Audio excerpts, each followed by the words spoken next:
Judiciary Subcommittee on Technology, Privacy, and the Law will come to order. Thank you, everyone, for attending. My thanks to Ranking Member Hawley and particularly to the Chairman of the Judiciary Committee, Dick Durbin, for giving us this opportunity, and he is vitally interested in this topic, and I'm going to call on him after Senator Hawley for his remarks. We are gathered today to hear testimony from a whistleblower, an engineer widely respected and admired in the industry, and not just any expert, but an engineer hired specifically by Facebook to help protect against harms to children and make recommendations for making Facebook safer. We've known for more than a decade that rates of teens suffering from suicides, hospitalizations for self-harm and depression have skyrocketed. As he knows, these numbers are more than statistics, they're real people, and his daughter is one of them. Arturo Bejar is the former director of engineering for Protect and Care at Facebook, and he will tell us about the evidence he brought directly to the attention of the top management of Facebook and Meta, Mark Zuckerberg, Sheryl Sandberg, and others. In meetings and memos, he resoundingly raised an alarm about statistics showing Facebook's prevalent and pernicious harms to teens. Telling Mark Zuckerberg, for example, in a memo, that more than half of Facebook users had bad or harmful experience just within the last week.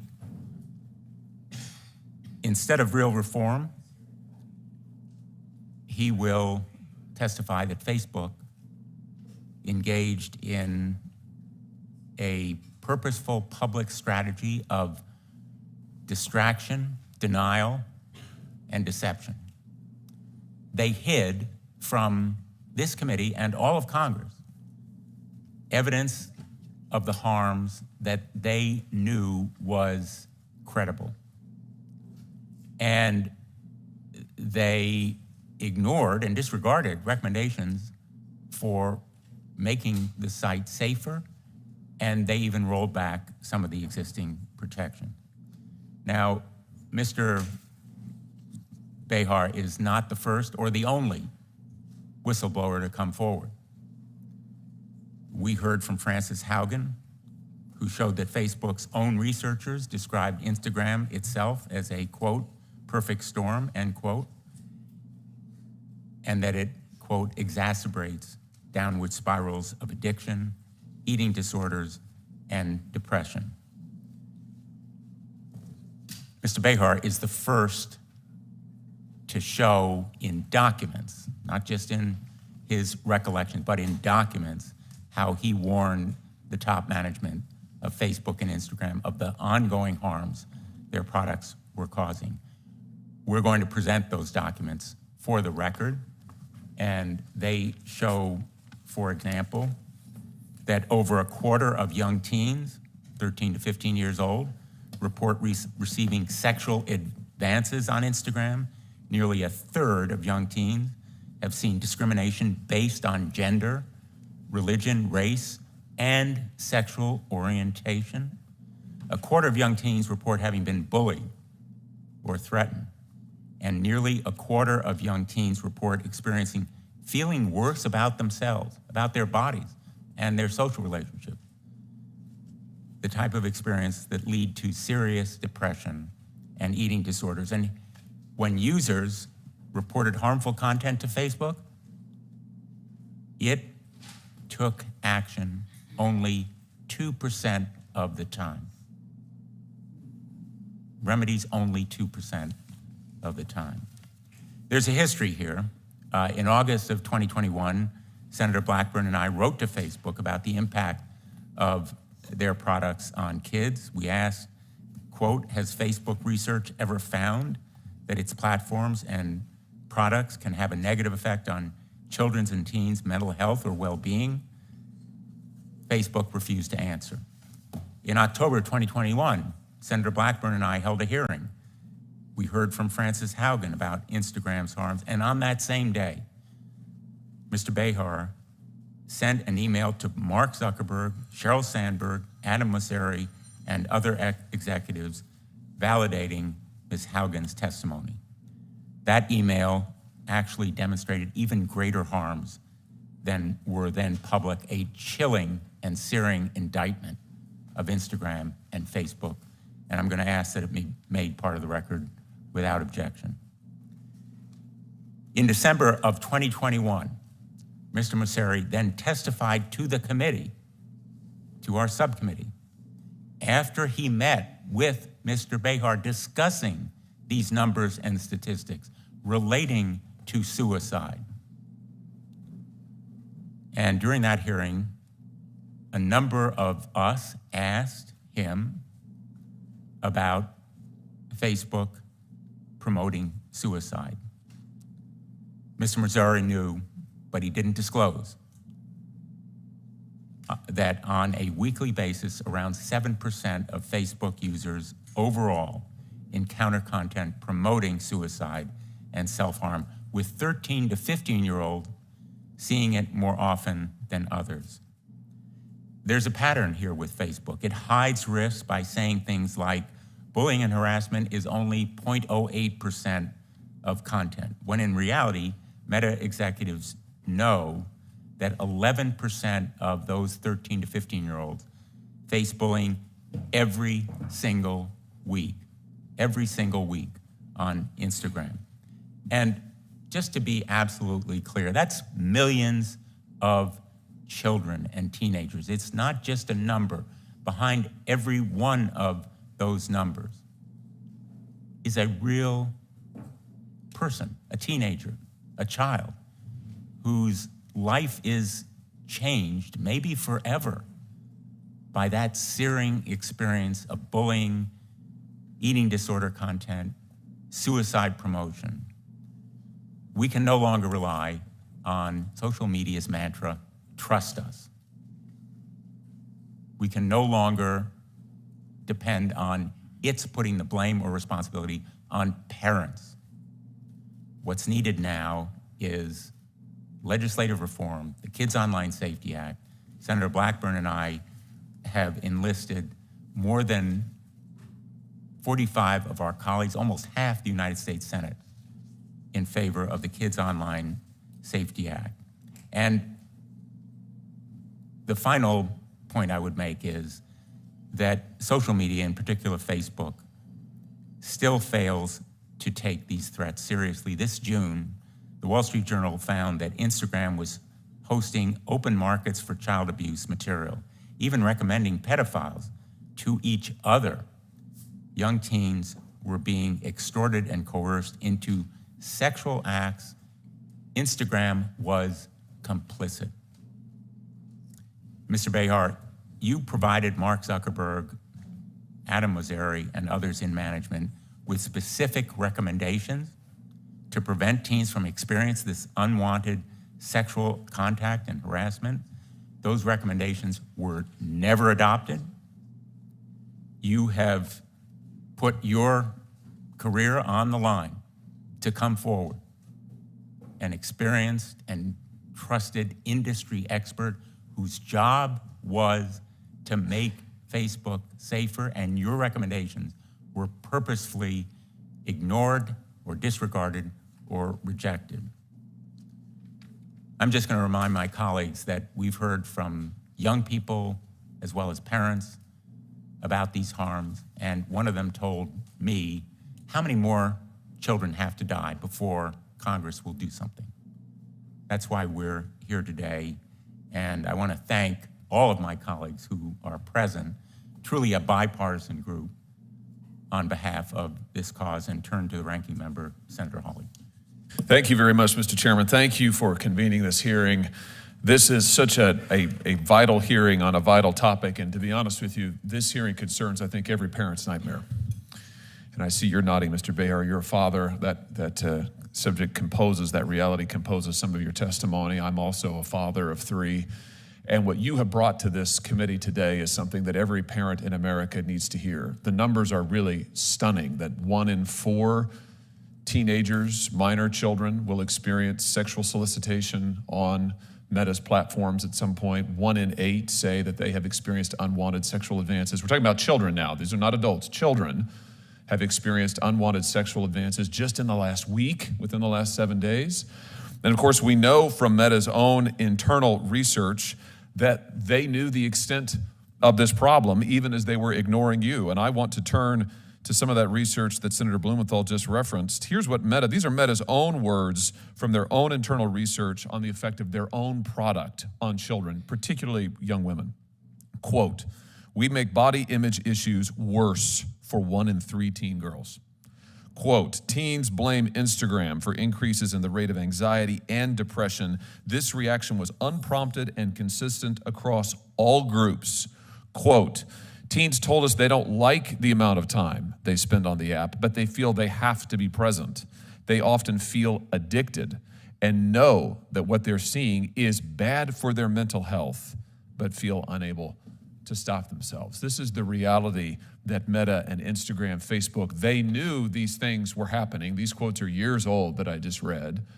You pointed this out to them too, Mr. Behar, and still they did nothing. In fact, they did worse than nothing. What your testimony shows is when you brought these concerns to them, when you exposed this reality, rather than respond, they cooked the books, if I understand your testimony correctly. They started telling the public, including Congress, and of course every parent in America, that, we get 90% of unwanted sexual material, child sex abuse material, pornography, terrorism threats. We take it down. Our AI systems find it and take it down. But what you expose is, in fact, those AI systems are catching only a small percentage of that kind of abusive material online. So when Facebook is out there promoting to the world, we're taking down the vast majority, it's simply not true. And in fact, they know it's not true, and that statistic is designed to mislead. They are deliberately misleading parents about what's on their platform. They are deliberately misleading parents about the safety of their children online.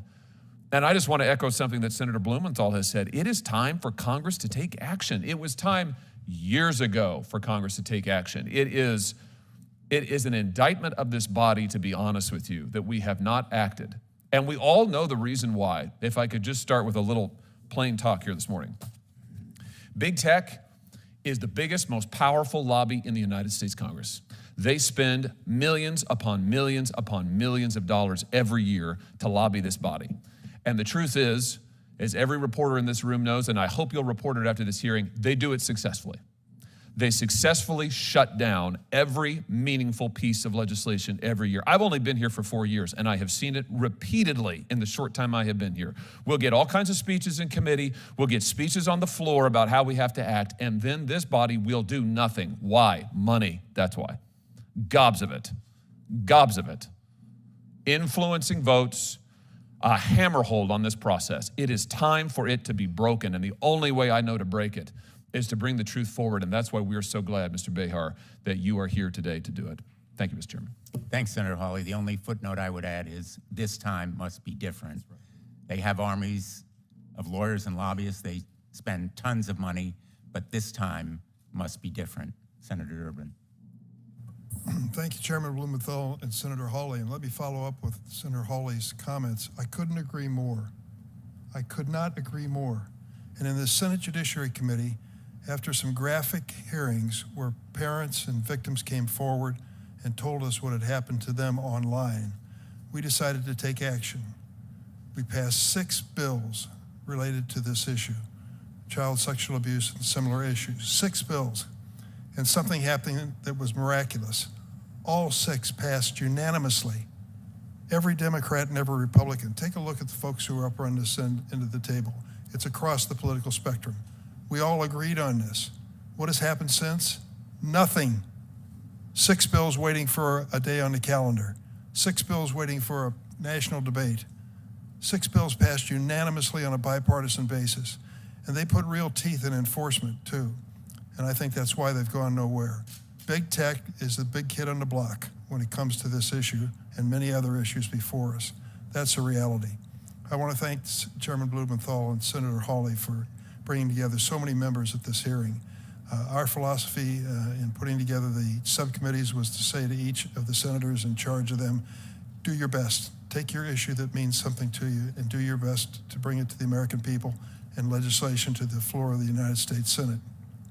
This committee is one that I'm counting on to be successful in this regard. Mr. Behar, thank you for the courage of stepping up and speaking up. The only amendment I would make to the chairman's remarks and Senator Hawley's is it's not only a parent's issue, it's a grandparent's issue too. We see this and scares the hell out of us.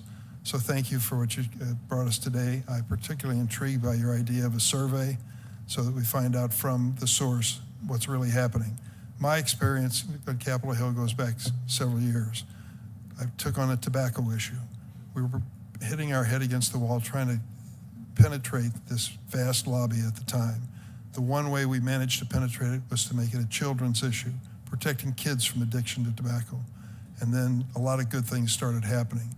Why is it that this issue, which relates to our kids so much more and is so much more dangerous even than tobacco, in my estimation, why is it so difficult? Senator Hawley's correct. We're really fighting the biggest kid on the block when it comes to this issue. Thank you, Mr. Chairman. Thanks very much, Senator Durbin, and thank you for your leadership on this issue. I'm going to turn to Senator Graham if he has some opening remarks, and then to Very Senator quickly. Blackburn. Maybe number 7 is the magic number of bills. The next bill, I hope, and one, thank you, Senator Blumenthal and Hawley for doing this, is to sunset Section 230. The other bills are going nowhere until they believe they can be sued in court. The day they know the courtroom is open to their business practices, they will flood us with all kind of good ideas. Until that day comes, nothing's going to happen. And I said as we passed them, they're going to go to the floor to die and beat on Senator Schumer, Senator McConnell. What's the House doing? Not much. So the bottom line is a society that cannot take care of its children or refuses to has a bleak future. So thank you for doing this. Thanks, Senator Graham. Senator Blackburn. Thank you, Mr. Chairman. And Mr. Behar, thank you so much. Thank you for the time that you've given Senator Blumenthal's staff, my staff, as you've met with us, and for being so open when you met with Senator Blumenthal and I last week. I really appreciate this. As Senator Blumenthal said, and we have worked on this for years, and he built the timeline out going to 2021.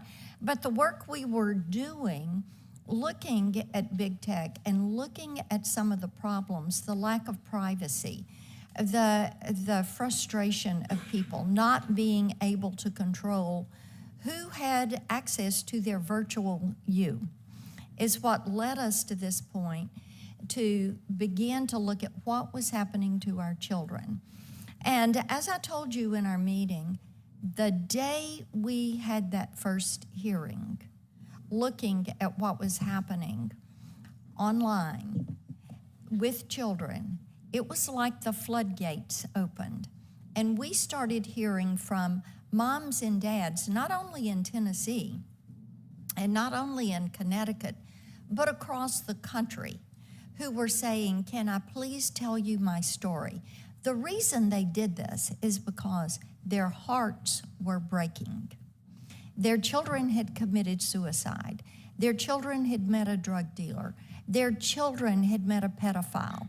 Their child had met a sex trafficker. They had been exposed to cyberbullying and had committed suicide. They were looking up ways to commit suicide. See, there are laws in the physical world that protect children from all of this.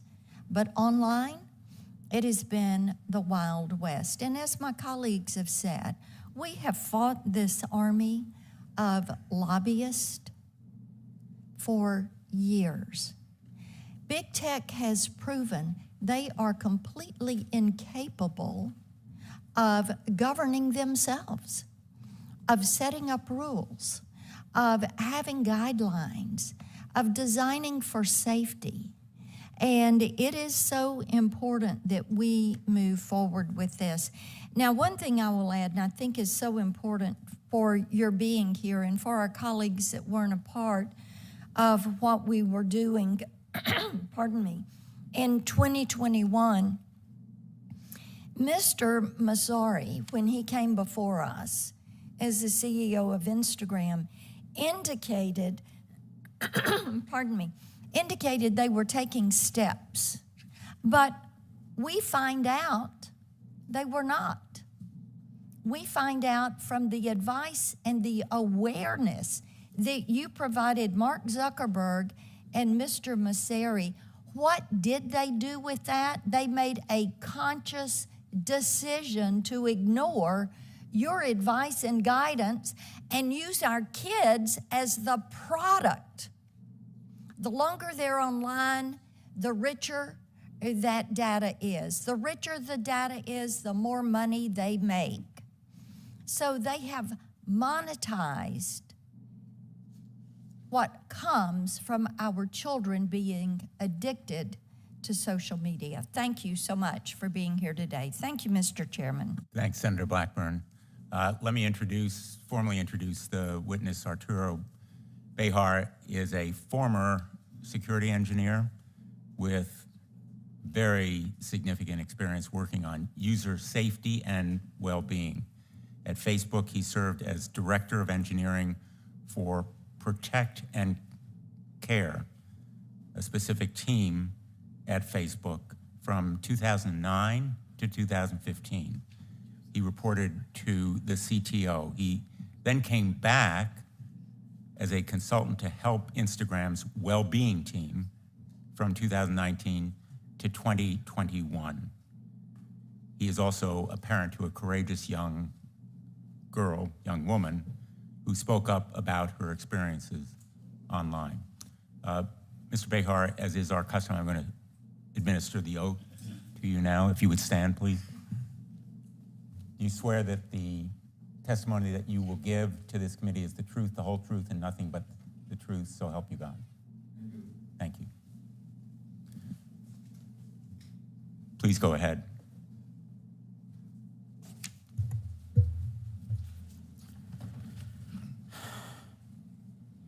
Chairman Durbin, Ranking Member Graham, Chairman Blumenthal, Ranking Member Hawley, and members of the subcommittee. Thank you for the opportunity to appear before you and for your interest in addressing one of the most urgent threats to our children today, to American children and children everywhere. My name is Arturo Behar, and I appear before you today as a dad with firsthand experience of a child who received unwanted sexual advances on Instagram, as an expert with over 20 years of experience working as a senior leader, including leading online security for and safety and protection at Facebook. It is unacceptable that a 13-year-old girl gets propositioned on social media. Unfortunately, it happens all too frequently today.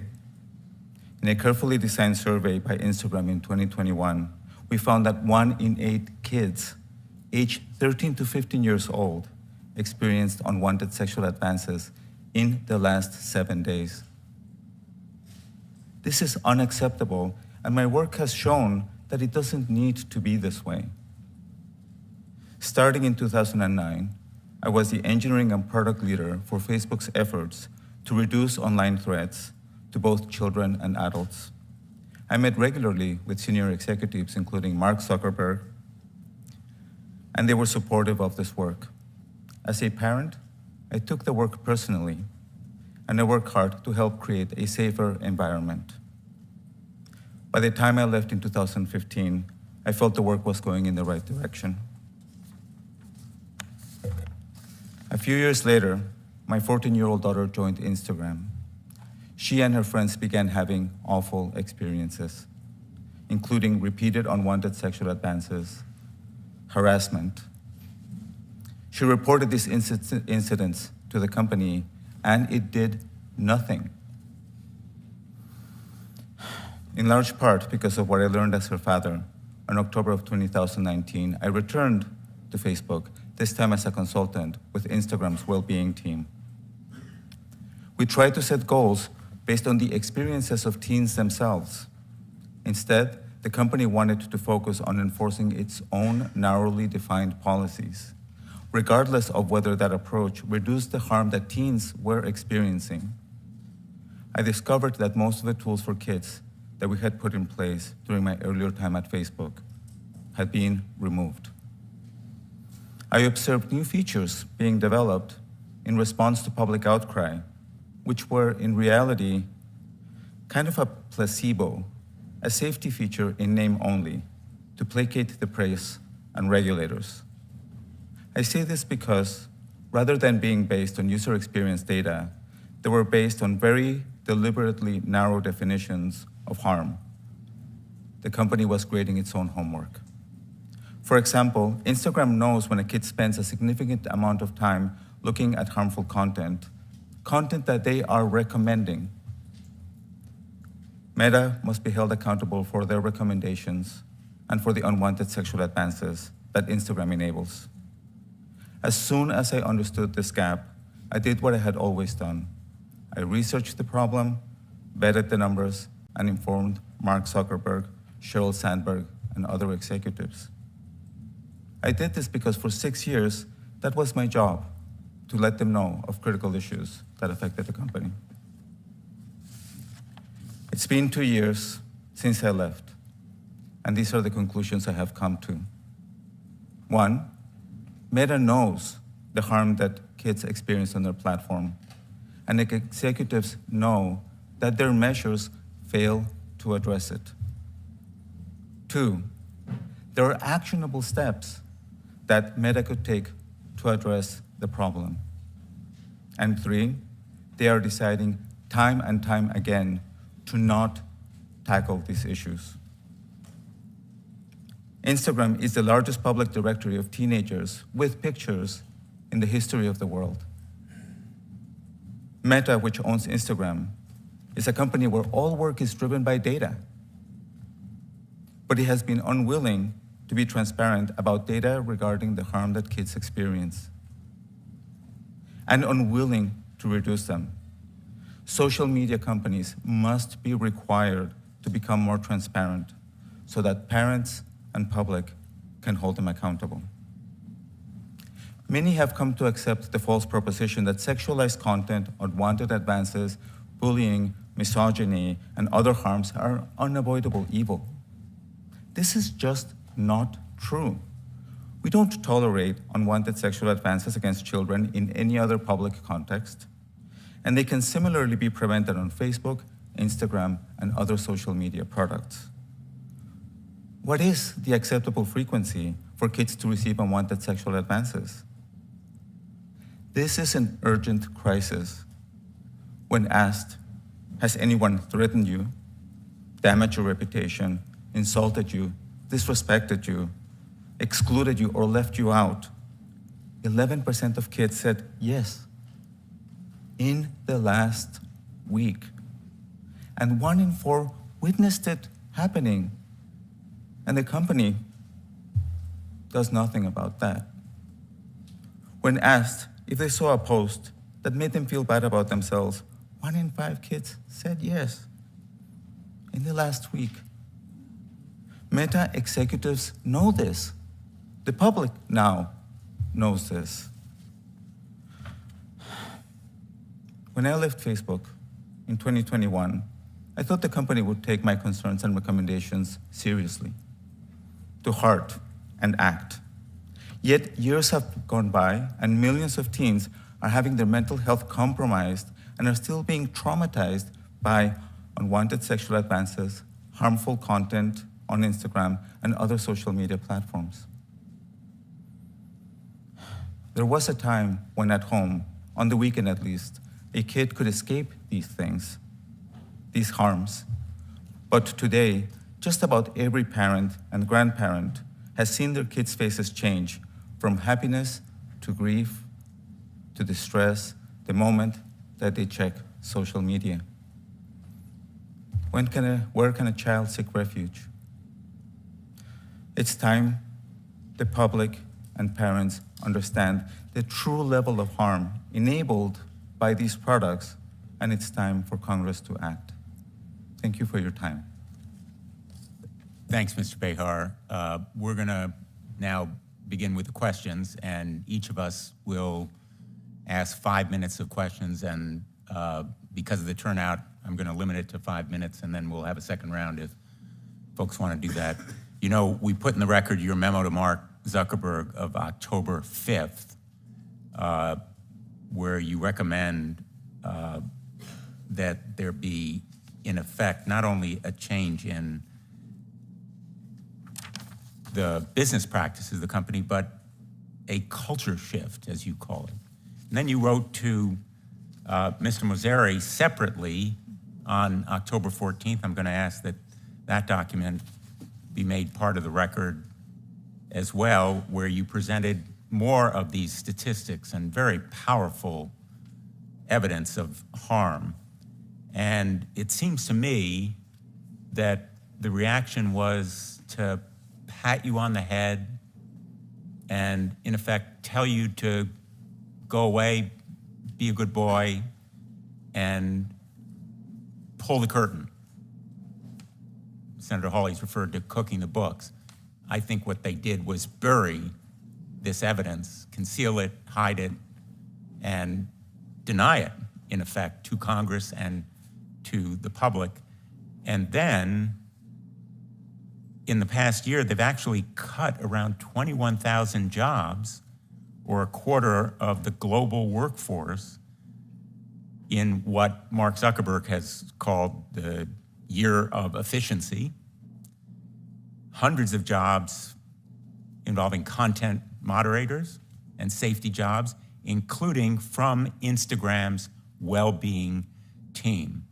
What is the impact of cutting those resources devoted to online safety?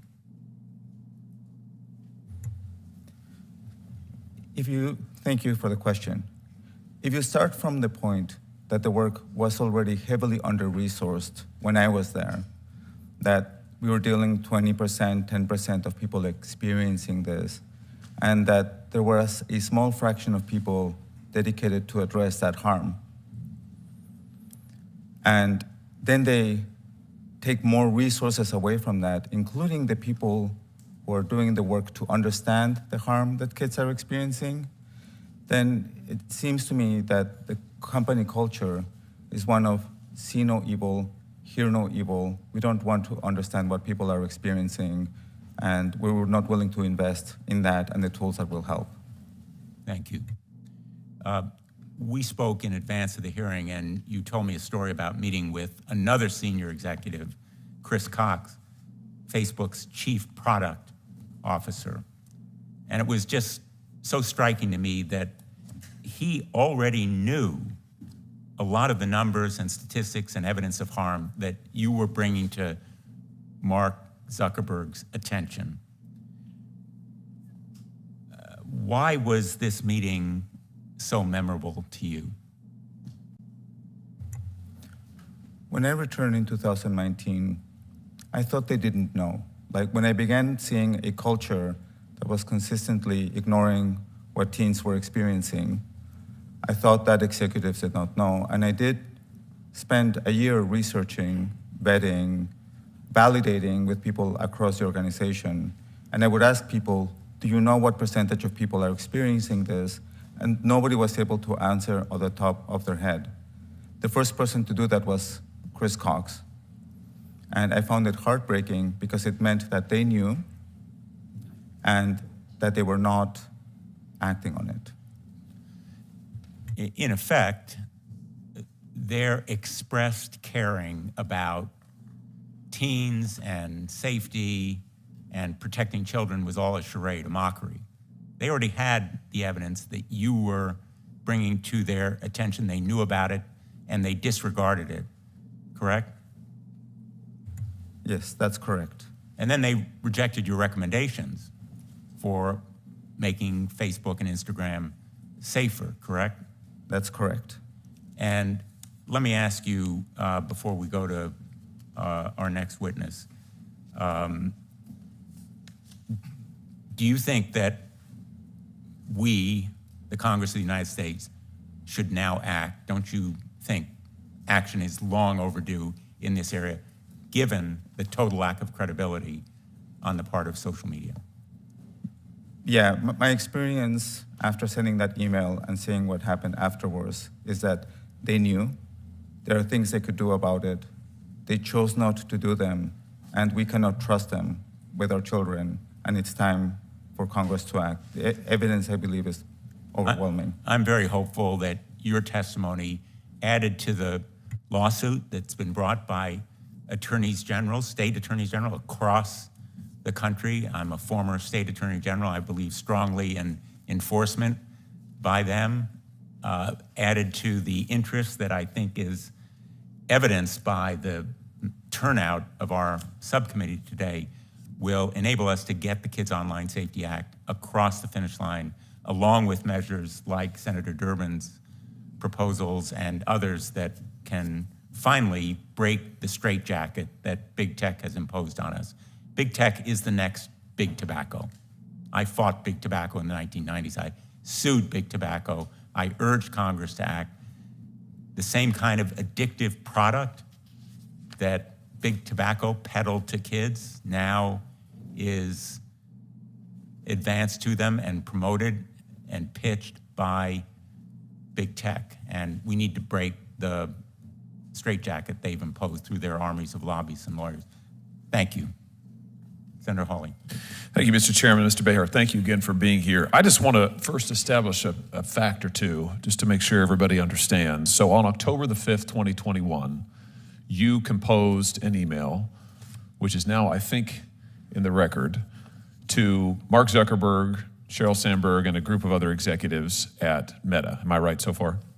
That's correct. In that memo, you disclosed to them that according to your own research, 1 in 8 children now, had experienced unwanted sexual advances within the last 7 days. Is that correct? That's correct. And about 1 in 3, I think it was 27%, had experienced unwanted sexual advances outside of the 7-day window. So that is more than 7 days. Is that correct? That is correct. Those numbers are astounding. I just want to let that sink in. 1 in 8 within 7 days, a third of children outside of that window. Mark Zuckerberg, did he reply to you? He did not reply. Did he meet with you? He did not meet with me. Sheryl Sandberg, did she meet with you? She did not meet with me. So, in other words, the people who had recruited you to come back to Facebook, Meta, whatever, it's hard to keep up, they ignored your findings. When you presented data to them they didn't want to see, they turned a blind eye. Let me ask you about something else. This is from the Wall Street Journal's report earlier this year. This is June of this year. They found the following. I'm going to quote.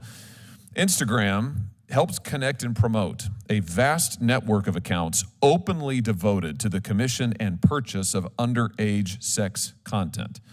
Pedophiles have long used the internet, but unlike the forums and file transfer services that cater to people who have an interest in illicit content, Instagram doesn't merely host these activities. Instagram's algorithms promote them. Instagram connects pedophiles and guides them to content sellers via recommendation systems that excel at linking those who share these interests, the journal and academic researchers found. This is a stunning, stunning report, Mr. Behar, that more than buttresses, bears out what you were trying to tell the executives who ignored you. Just give us a sense, what, in your own view, why do you think this is happening? Why has Instagram become, in the words of the Wall Street Journal, a vast pedophile network? Why are people like your daughter, every time they get on Instagram, they're being bombarded with unwanted sexual advances, sexual content? Why is this happening? My experience of that is that most of the resources, even close to all that they invest in this, go towards this very narrow definition of harm. And so I would encourage anybody here, when you're looking at this issue, if you find an account that seems to be a pedophile account selling things, try and act on it. Try and raise it. see what the company does with that. But see what happens if you like it or follow it, what you start getting recommended, and of all of the things that get surfaced by the systems, how many of them are they acting on? It's a fraction of a percent.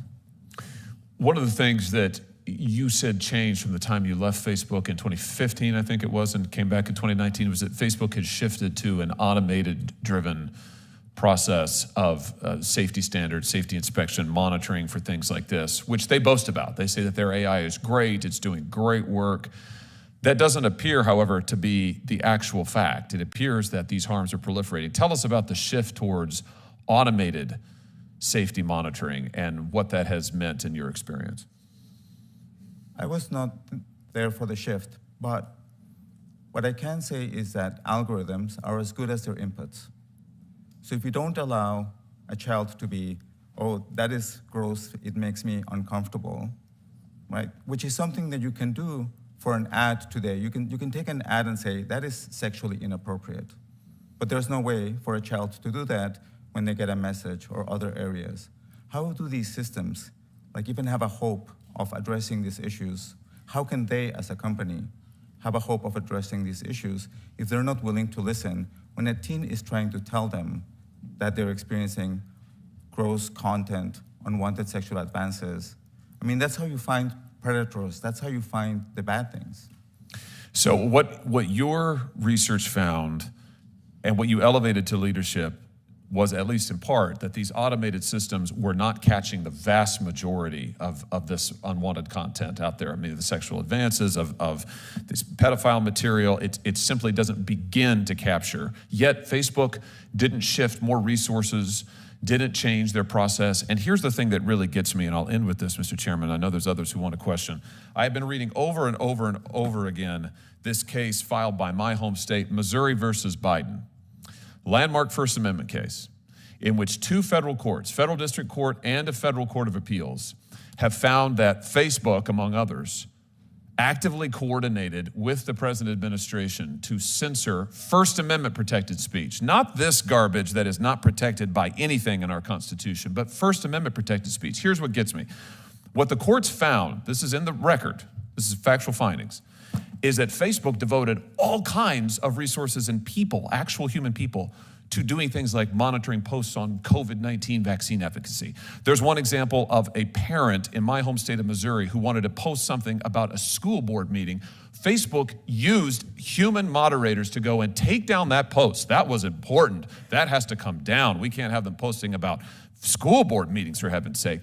But the things that your daughter experienced, this ring of pedophiles, rings plural, that Facebook just can't find the time for. They just don't have the resources for it. That we just have to leave to, let the market have its effect. Let AI do its job. We just don't have the resources for it. They had plenty of resources to censor First Amendment speech. No resources to protect our children. Absolutely unconscionable. Thanks, Senator Hawley. Senator Durbin. Thanks for being here, Mr. Behar. You said earlier in your opening statement that when you work for these companies, they were data-driven. What do you mean by that? Everything at Meta, there's goals based on numbers. There's fine-grained understanding of what is happening. People set their jobs on that. The next 6 months, I'm going to make this number go from this to that. But the ultimate answer is they were dollar-driven too, correct? What I can speak to very directly is that, and my question to Adam was, what percentage of teens should be experiencing unwanted sexual advances? If there's not a team that's their goal, if they can't answer your questions about how many teens are impacted by this, and if they cannot give you detailed data as to who's initiating those contacts, then it's just not a priority. But bottom line is this. They've made a decision that it's not a priority to them because of profit motive, have they not? In terms of what it's going to cost them in their business model if they have to interrupt it and monitor the content. I think that would be a wonderful question to ask Mark and Cheryl, and Cheryl's no longer there, on Adam, because they can speak to why they made these choices. They can only speak to the fact that they keep making these choices over and over again. Well, I would just back up what Senator Graham said. If this becomes expensive to them to continue this outrageous conduct, then they may pay closer attention, that's for sure. But you have suggested here as well that we need a survey of young people as to their experience. You want to explain that? Yeah, the way that harm should be tracked on these products is you go up to teens and ask them, did you receive an unwanted sexual advance in the last 7 days? And they are going to know. It doesn't matter what the message is. And then what you can do to help that teen is give them a chance to tell you. And the measures that I talk about are not even expensive to implement. We were also briefed by the DEA in terms of narcotics transactions and the use of platforms for that purpose. Did you ever look into that issue? I did not directly, but what you can do is if you look at the numbers that I provided the committee, there is a category for that class of issues. And you should ask the company how much of that content, which teens experience as that, they take down.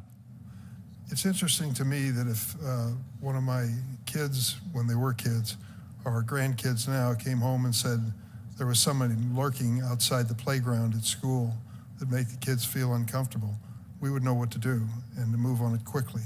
We'd find it unacceptable. And yet, what we know for a reality is that there is danger lurking in the iPhones that they're opening up every single day. And yet we seem to feel that we are unable to respond to this. I hope we can change that. Senator Graham's suggestion about 230, I don't know, do you have any thoughts on that? Section 230?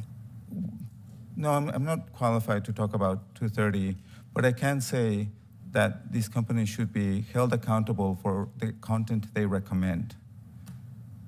Well, I certainly agree with that. I think that is the bottom line. Thank you for your testimony. Thank you. Thanks, Senator Durbin. Senator Graham. Thank you. You're doing the country a great service here. Did they contest your memo? Did anybody call you up and say, you don't know what you're talking about, you're wrong? No, I must have spoken to 20 or 30 people, including Adam Mosseri, saying, do you have any feedback, anything that's inaccurate in my data? And nobody did. Okay, to sum up your testimony, is it fair to say that in its current form, what you're describing is a dangerous product? Correct. And that millions of families are affected by this dangerous product? Correct. As a father who had a 13-year-old affected by this product, did you feel helpless? I did. And if one dad could help, it would have been me. If you could have sued them, would you? I apologize. Could you repeat the question? If you could sue on behalf of your daughter, would you? I believe they just have to be held to account and being transparent Okay. about Well, one the way numbers. of doing that is to sue them. Do you know you can't sue them under the current law? I did not know that. Okay, all right. So your daughter felt harmed. Your testimony is millions of people are in the same situation as your daughter. They know what they're doing and they keep doing it anyway. Is that all correct? That is correct. I can't think of a company in the world can do this crap and not get sued except these people. Now, if you had to give sovereign immunity, basically what we've done here, to a group of people, this would be on the bottom of my list, not the top of my list. So I've just asked my office to find out how much money I've received from Facebook, Instagram, and other companies. I'm going to give it back. I think we ought to all boycott the giving. Because if Senator Hawley is right, I think you are, their leverage here is just power over the political system. So I'm calling on every member of Congress today, don't take their money until they change. Don't accept what they're offering you until they change. Because the money you're receiving is coming from people who have created a dangerous product for children, and they seem not to be willing to change. That'd be on the bottom of my list, now that I know what you've told me, of people I want to associate myself with. Have you ever heard them talk about being afraid of anything or anybody? I have not. That's amazing, isn't it? Company's this big, he's telling them what you're doing is hurting people, they're indifferent to it, but they feel like they're immune from action because they pretty much are. Bottom line, if we did create a system where parents like you could sue and hold them liable in court, do you think that may change their behavior? That is not for me to say. I just want my daughter, our kids, to have the tools that they need when they're experiencing these things. Yeah. Well, what I would tell you is that I believe it would. We'll never know till we try. I think we should dedicate ourselves on this committee, which has been a pleasure to serve on, Senator Durbin. All of you have been great on this issue, to not just pass bills, but insist on change. The ultimate change comes, to my colleagues, is when they can be held liable in a court of law. Until you open up the courthouse, nothing's going to change. The day you do, you'll be amazed how many good ideas they knew about they didn't tell us. So I'm going to dedicate what time I have left in this business to opening up the courtroom, because I don't think nothing else will do. And until that day comes, I'm not going to take any of their money. If every member of Congress say your money is not welcome till you change, that might be the first step toward change. Thank you for your bravery. Sorry what happened to your daughter. We owe you and everybody in your situation better. Thank you. Thanks, Senator Graham, and that's why many of us have joined you in a call for abolishing Section 230, including the ranking member and myself. Senator Klobuchar. Thank you very much, Senator Blumenthal. Thank you for those words, Senator Graham. I'm a strong believer in we can talk about this and have hearings and keep reminding people that we need to get things done, but until we change the law, these are no longer companies that started in a garage with two guys tinkering around with platforms or computers or in their college dorm room, okay? This is real lives that are getting lost, and I really appreciate, Mr. Behar, that you are willing to come forward and testify. I'm gonna focus on one area that I don't think we've talked about enough, and that is the platforms' inability and refusal to take down sites that are selling dangerous drugs. Recently, the DEA found that 1/3 of drug cases had direct ties to social media. I was just in Minnesota with a mom, Bridget, who lost her kid, and the kid literally ordered one pill, as we say, one pill kills, on the internet, thinking it was something else. It was laced with fentanyl. As the mom said, as Bridget said, all of the hopes and dreams we as parents had were erased in the blink of an eye, and no mom should have to bury their kid. That's why Senator Durbin and I and others on this committee have been working with Senator Shaheen and Marshall, as well as Senator Grassley, on this bill that has come through this committee already and needs to go to the floor, along with another of other bills we've talked about, to require social medias, companies, to report fentanyl and other dangerous drug sales on their platforms. In the words of our DEA administrator, they have basically, the cartels, who don't really care if people die or not, because no one knows it, in Mexico and China have basically harnessed these platforms. Do social media companies have the correct incentives to identify and eliminate drug sales to kids?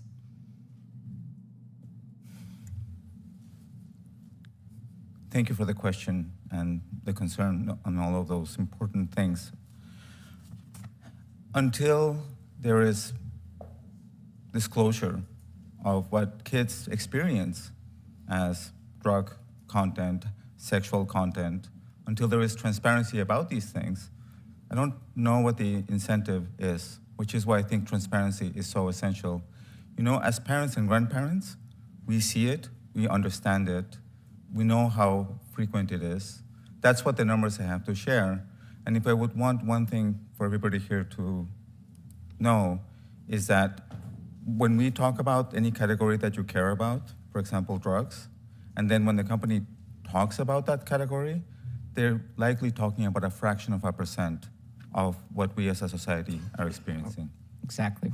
And we all know there's a lot of other things to do with fentanyl, including at the border, but this would be a major game changer for the ability to take these cases on.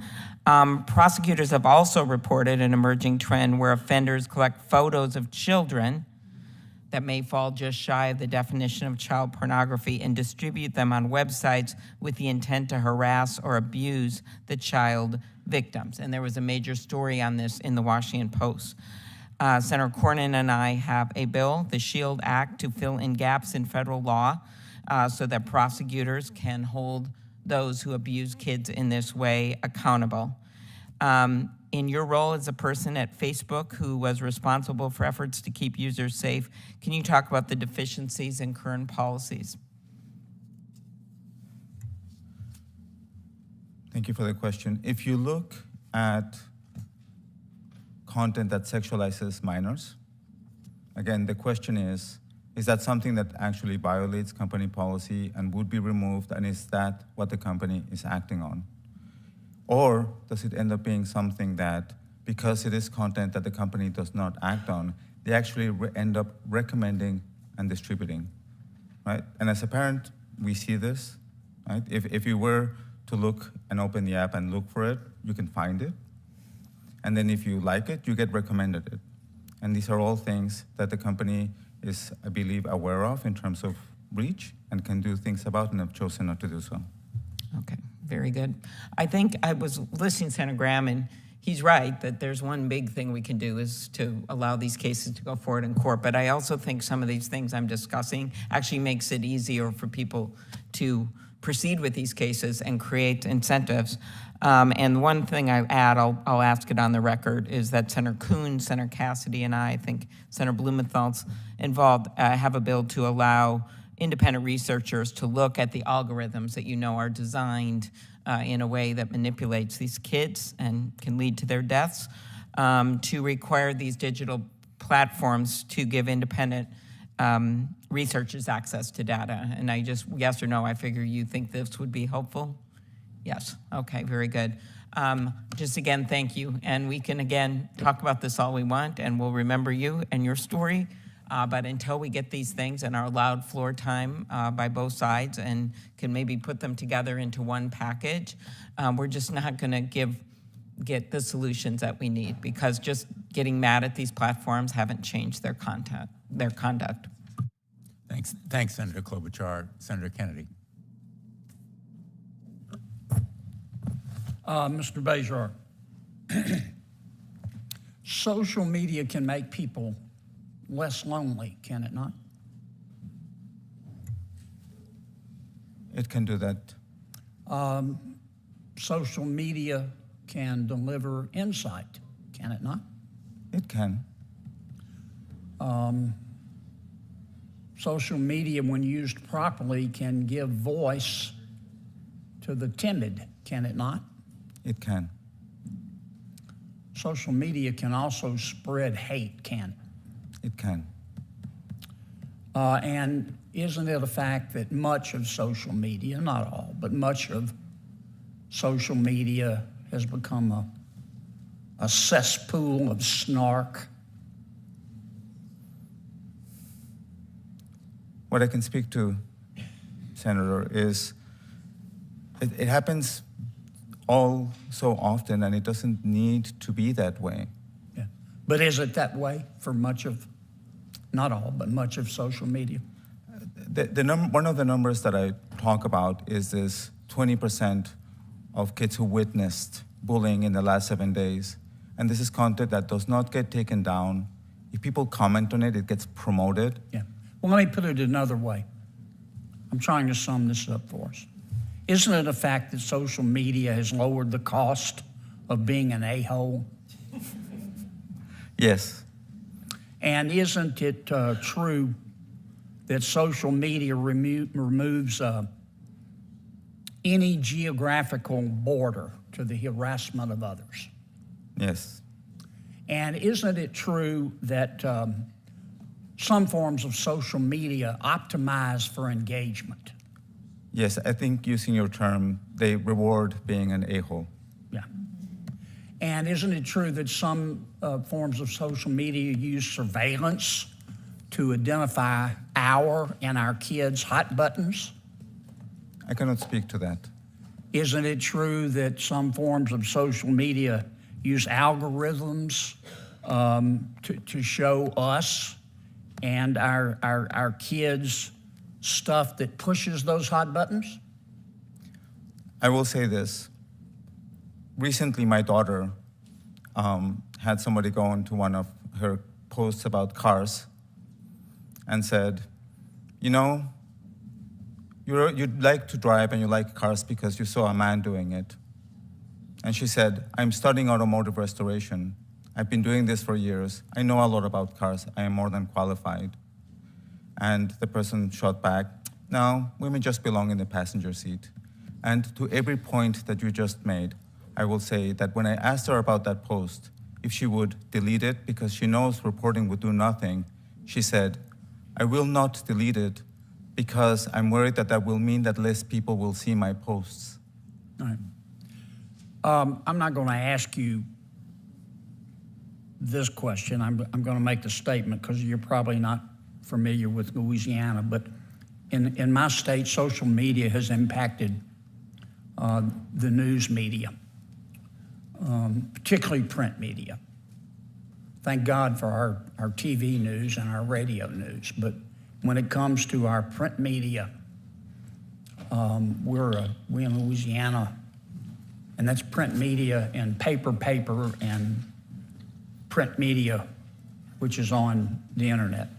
When it comes to print media, we in Louisiana are a news desert. We've only got about 2 real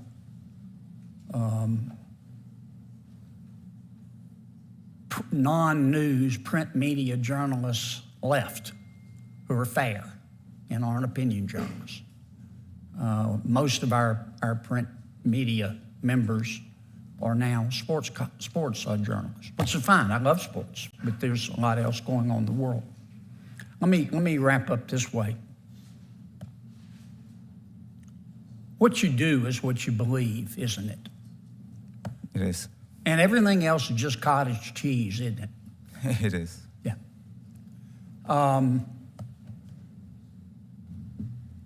I look forward to the day when members of the United States Senate will come together and establish a new rule. Not used every day or every week or every month or even every year.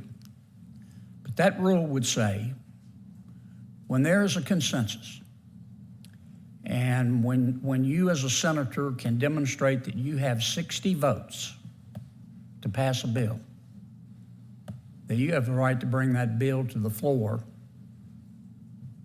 of the United States Senate, no matter who doesn't want it. Thank you, Mr. Chairman. Thanks, Senator Kennedy. Senator Hirono. Thank you, Mr. Chairman. Thank you, Mr. Behar, for testifying.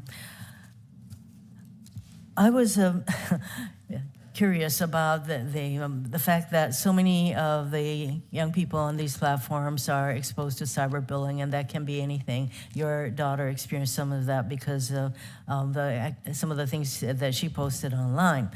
So, but there is also an addictive quality to keeping these kids online.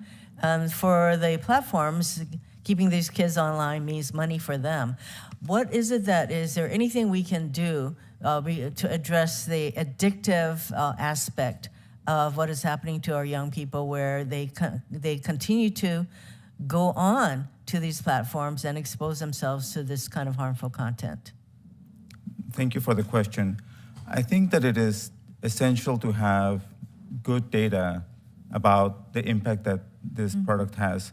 And it's not that difficult. You could take a teenager after half an hour and go like, how are you doing? Are you feeling better or worse? And then use that information. Let's say that we have this kind of data as to the harmful impact. What do you think we should do? I think that products should adopt measures and, where appropriate, be compelled to figure out a good way to help teens have a use of the product that serves them. Because I think what happens right now is it distresses them. And what I experienced as a parent, and I think every parent here has experienced, is that sense of urgency of needing to be on there and the impact that it has on their emotions. Do the young people understand the harmful impact themselves? Would it help if part of your testimony is about how all of us should understand what is happening? Would it help if the kids themselves also understand the harmful impacts? This is also an aspect of education, for example, of the young people. Would that help? I think it helps to educate young people. I think what helps, in my experience, the most is changes to the product so that it's less harmful. And it's those changes and the refusal to do those changes. So right now, there's not much incentive for these platforms to change their product because they face no consequences for the content. So meanwhile, dozens of states, including the state of Hawaii, where I come from, have sued these companies, including Meta, alleging that they designed their products to harm users. And I think most of these cases have been consolidated in California. The defendants are saying that they are limited in their liability exposure because of Section 230. You're not a lawyer, but if these companies were exposed to legal liability and these lawsuits, they're still pending, by the way, and if the companies are found liable and forced to pay money as a result of these lawsuits, do you think that would change their behavior as far as them paying attention to the harmful impact of the contents on their platforms? I'm not a lawyer and I'm not qualified to weigh in on that. No, but you did testify that it's all about money for these companies. That's why they keep doing what they do. And if they were exposed to, if they had to pay money as a result of their content, do you think that would change their behavior? My hope is, and what I believe will change their behavior, is the moment that Mark Zuckerberg, when he declares earnings, he has to say, last quarter we made $34 billion. And the next thing he has to say is, and in Instagram, this is the percentage of teens that experience unwanted sexual advances. That number would go down very quickly. How would it go down? Because they would be incentivized to work on it. Because right now there are no goals to reduce unwanted sexual advances as far as I am aware. Except that if there's no law that prevents them from having this kind of content, or there are no court cases, they're not held responsible for content, then the fact that people know that they have that they have exposed these kids, so what? Right? And this is why there's so much attention being paid to Section 230 and the limited liability. In fact, no liability. They are protected from content.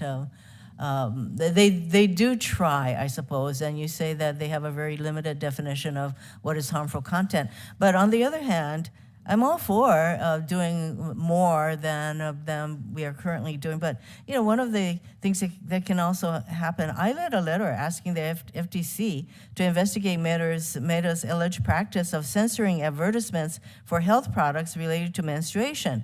And there, Meta decided that this kind of advertisements was harmful. I hardly call that a very narrow definition of harm. So all these companies left to their own devices, they get to choose what they deem to be harmful. And in the examples that you cite, it's a very limited definition, but the example I cite, they've decided that women's health products, that is harmful, and they're going to censor those kinds of products. So, this is, it's a lot more complicated than at first, I guess, glimpse, but I know we're going to try and do something. So thank you, Mr. Chairman. Thanks, Senator Hono. Senator Blackburn. Thank you, Mr. Chairman, and thank you for your testimony and your frankness. I know that we appreciate it, and my state of Tennessee, we have attorneys here from our Attorney General's office today, and they are pushing to also get something done about the overreach of Facebook, and we're grateful that so many states have stepped up to hold Facebook and Meta to task. So we appreciate this. I want to return us to December 21, and Chairman Blumenthal mentioned this. He and I, at the Senate Commerce Consumer Protection Subcommittee that we led, had Mr. Masseri in front of us. And you were consulting for Instagram at that time, correct? So what is the date again? December 21. I had left at that point. You had left at that point. Okay, and a few months earlier, you sent him 2 emails that talked about youth harms on the platform, correct? Correct. Okay. Now I'm going to quote you some things from his testimony. He said, and I quote, "We care deeply about the teens on Instagram, which is in part why we research complex issues like bullying and social comparison and make changes." Do you agree with that characterization? I agree with that they make research. I don't agree that they make changes. Okay, so they have the info, they take no action. He also said, "We don't allow people to bully or harass other people on Instagram and have rules in place that prohibit this type of conduct. We've also built tools that prevent bullying from happening in the first place and empower people to manage their accounts so they never have to see it," end quote. Do you agree with that? I think it's profoundly misleading because at a time at which the public statistic was a fraction of a percent, right? 1 in 5 teens had watched it happening, like 10% experienced it, and you have to bear in mind, they're standing right there. And if this was a school, that would be completely unacceptable. I agree. Let me give you one more.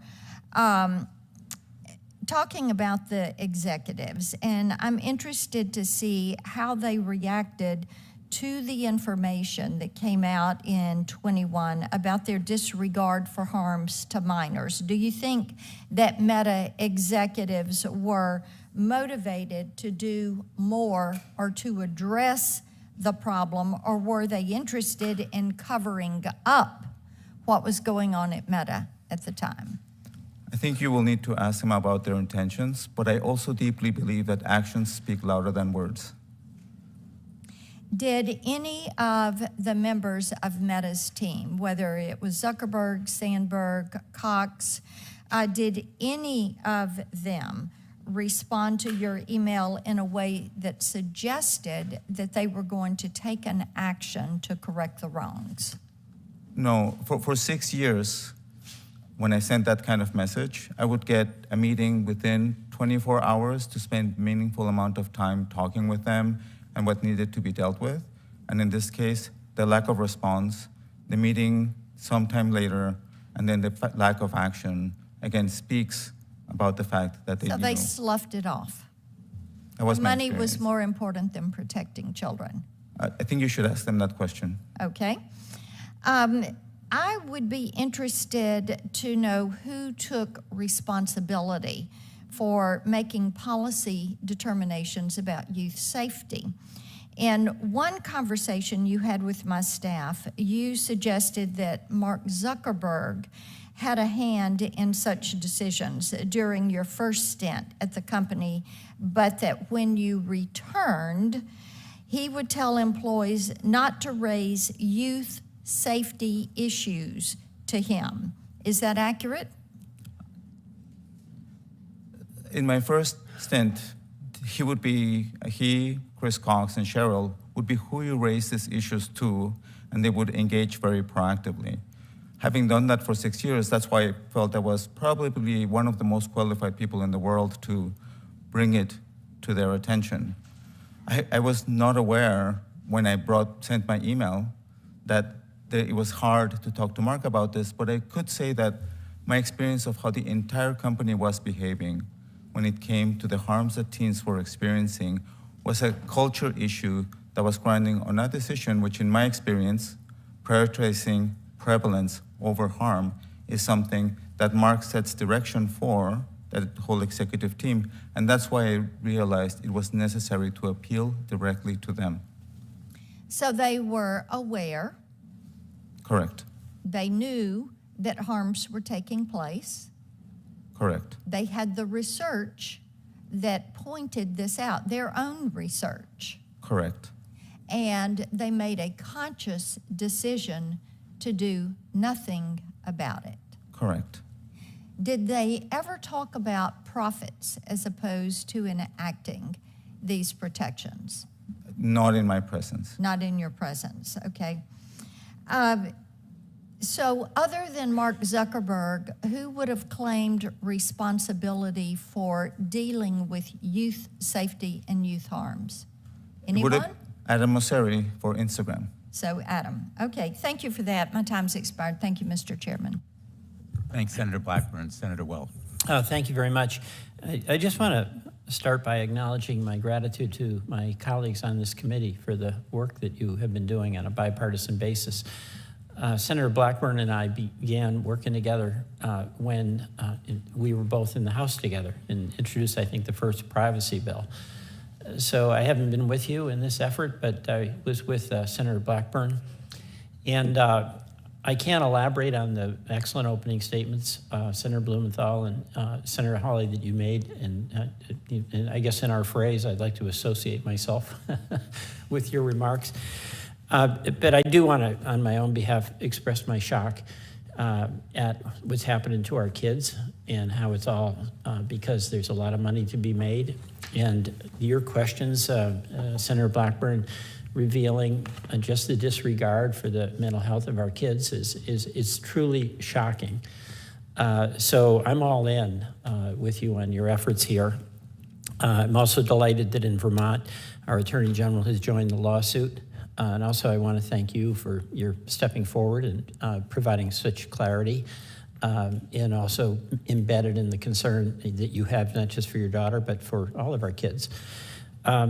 A couple of issues that have come up from letters that I've received and comments, and I know you're getting the same questions as well, is from, and I want to make sure we can do this legislation that it doesn't do any harm. And I've been receiving a number of letters from folks in the LGBT community who are concerned that some of this legislation, including the COSA Act, would compromise their ability to get together online and be mutually supportive. And I support that. So I just want you to talk a little bit about how, if we proceed with the legislation, which I hope we do, we're not in any way going to interfere with the capacity of kids who legitimately are getting together, mutually supporting, none of the exploitive stuff. Can we accomplish that? Thank you for the question. I cannot speak to the legislation. I think I trust that you are extraordinarily qualified for that part. I think that my job here is to help bring light to the harms that these teens are experiencing, and the fact that the way the company talks about them, in my experience, is misleading. Okay, and that's based on all your years really at the forefront of Facebook. Correct, and then the other thing I really would want you to know, and for any kid that, again, ends up having these awful experiences, it does not need to be this way, right? Instagram is standing right next to them as these things are happening, and they should be able, and I know because I built these kinds of things for 6 years, they should be able to turn and say, can you please help me with this? Right. And then get help with whatever's happening for them. And today, that is not the case. So it's the exploitative content that in algorithms that you're focusing on, and I think all of us are. Thank you. No, it's actually, it's when somebody says in front, you take in a school and you're in the hallway and somebody comes to you and says, I'm going to make sure that you don't get invited to any party ever again, right? The only people around you hear that. And if that happens online, that is a post that implies a person, doesn't name them, will never get removed, is incredibly distressing to the teen. And the kind of stuff I am talking about, because I deeply care about every child we can talk about in every context, is that child who gets left out, insulted because of the reasons that Chairman Blumenthal outlined, that child should be able to get help independent of what the content is. And I believe that's important for all children, no matter what their gender or... Right. No, I share that. By the way, another question that's come up is about encryption, and there's real privacy benefits to maintaining encryption, so I would hope that any legislation that we have wouldn't compromise the privacy rights of individuals who are on the internet. I deeply believe in privacy and in everything that I'm talking about, right? If a child gets a direct message, right, that makes them uncomfortable, hurts them, it doesn't matter what the content is. It ought to be my house, my rules. Right. It only matters that that child feels uncomfortable and is able to say, which is what I asked Adam, can we please add a button when a child receives this message that says, like, please help me. What's going on? Somebody's being like really Right. mean to me, and it doesn't matter what the content is. That child deserves help. And if somebody's initiating those messages, sending those, going into those kids' houses and telling them these things, then step number one, Yeah. they should know that's not appropriate. And if they keep doing it, then other things can be brought to bear. Thank you. So kids first. Absolutely. Thank you. I yield back. Thanks, Senator Welsh. Senator Cornyn. Thank you, Mr. Bayar, for being here and your courage and your testimony. You know, I think we've met the enemy, and the enemy is us. We actually have 6 bills that Senator Durbin referred to that were voted out of the Judiciary Committee. But in the Senate, the only person who can actually schedule those bills for vote is the majority leader, Senator Schumer. And so I would suggest that we focus our attention on trying to get Senator Schumer to schedule a vote on those 6 pieces of legislation. That would be a good start. But we can talk about it, but without that happening, nothing is going to happen in the Senate. So one wise person said one time, when trying to figure out a complex topic like this, follow the money. You've mentioned a number of times the data. Do social media applications like Instagram and Facebook collect huge volumes of data about the users? They do. And that data is then used mainly for advertising products. For example, it's amazing to me when I go to a website and I look at something, let's say a piece of hunting gear. Next thing I know, on my Instagram, an advertisement from that same company shows up. And the way that happens is that Instagram, Facebook, X, or formerly known as Twitter, sells that data to companies who then use that information to promote their products. Isn't that correct? I'm not an expert in that domain. Well, that's how they make money, right? They make money through advertising. Yeah. Well, I was shocked to read an article here in the MIT Technology Review, which talks about it's shockingly easy to buy sensitive data about U.S. military personnel. Duke University did a study at the request of West Point and others and determined for as little as 12 cents per record that data brokers would sell sensitive information on U.S. military members and veterans. Would that surprise you? Again, this is not an area where I have any expertise. I mean, I have expertise from the perspective of being a security professional and ensuring that the systems do what they're set to do, but I don't have expertise on how the data gets brokered. Well, I think it's pretty much common knowledge that that's the case, that this data accumulated by social media companies is then sold. And that's the reason why when you go on Instagram or Facebook, you don't actually have to pay a subscription or a fee. And they've talked about if they couldn't recover that revenue from selling that data about me, Chairman Blumenthal, the ranking member Hawley and others, or your daughter, then they would have to charge a fee in order to make this economical. But they don't do that because they can sell your data. And as shocking as what you have discovered and you shared with us today about this one social media company, the truth is this is not unique to Instagram or Facebook, correct? Correct. It's the entire social media sector that serves teens. And here in the Congress, we've talked a lot about our concern about China's increasing belligerency and militancy and buildup of not only its economy, but its military and threatening peace in Asia and elsewhere. But We also have talked a lot about apps like TikTok, for example, that are Chinese applications that then do much as Instagram does and vacuum up all this data, addict our children to by using the algorithms or codes to figure out what to recommend to them. And again, this is all about the data and all about the money. And of course, Senator Durbin mentioned the use of social media applications when it comes to selling drugs. You know, fentanyl, synthetic opioid, is the single leading cause of death for 18 to 45-year-olds in America today.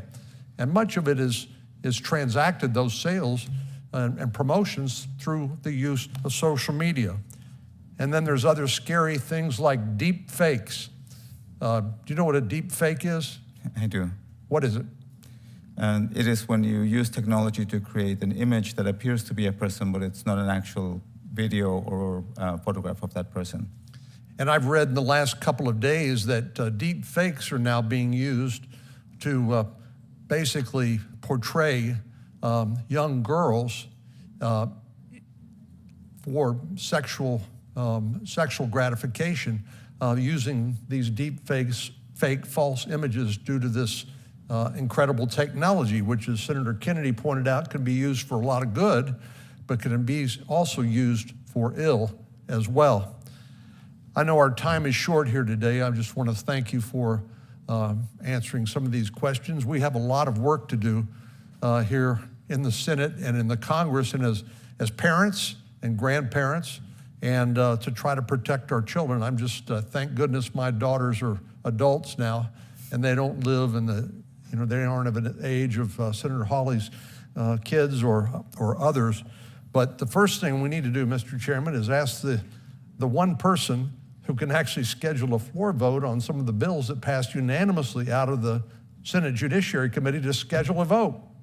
We could do that next week, but he's got to make it happen. Thank you. Thanks, Senator Cornyn. I can't speak for Senator Schumer, but I know he is vitally interested in reform in this area, and I'm sure that he will make that interest real on the floor of the Senate at the right time. Senator Butler. Thank you, Chair Blumenthal and Ranking Member Hawley. As a mom, this is a topic that I could not show up to engage in. And I want to appreciate your leadership, Mr. Behar, for fighting for and leading on behalf of not just my daughter, but America's children. And I know not just your own. I appreciate very much also your comments to my colleague here, Senator Welch, specifically when you're talking about taking an all children approach. I want to direct my comments to really engage in a space that where maybe the all children approach hasn't necessarily been taken. And I'd love to get your thoughts on some gaps that we could try to fill. Now, you know and we know that the internet can be a hateful place. We've talked about that today. I understand that among your research in Meta's user experience, you looked into instances of identity-based hostilities on the platform. And you found that over a quarter of Instagram users under the age of 16 said they witnessed hostility against someone based on their race, religion, or identity within the last week. One study published in the Journal of American Academy of Children and Adolescent Psychiatry looked at the issue of online racial discrimination between March and November of 2020. It found that Black youth experienced increases on online racial discrimination that their white counterparts did not. And those instances of discrimination predicted worsened same day and next day mental health amongst Black youth. Mr. Behar, can you talk with us a little bit about what more you think the companies should be doing to protect against these kinds of racial and ethnic harassments and hostility online?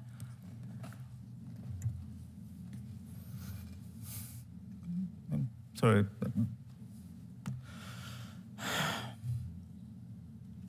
The fact that a child today, right, Black, any identity, right,